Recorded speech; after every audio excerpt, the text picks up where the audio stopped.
2020年3月15號，喺元朗錦田一間村屋入邊，科學家發現咗5隻恐龍蛋。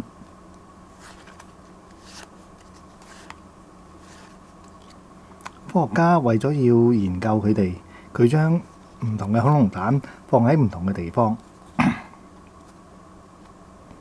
例如，佢哋有一隻放咗喺一間研究所度，但係為咗唔好騷擾恐龍嘅孵化，其餘4隻都擺喺原地。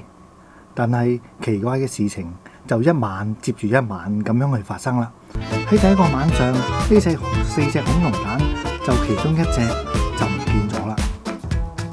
而接住落嚟嘅第2個晚上，我哋就發覺第2隻恐龍蛋亦都唔見咗。第3個晚上唔見咗3隻，到到第4個晚上就全部都唔見晒啦。咁究竟啲恐龍蛋去咗邊度呢？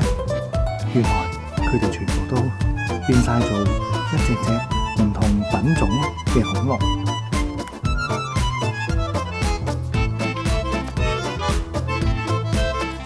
而最後第5隻亦都變成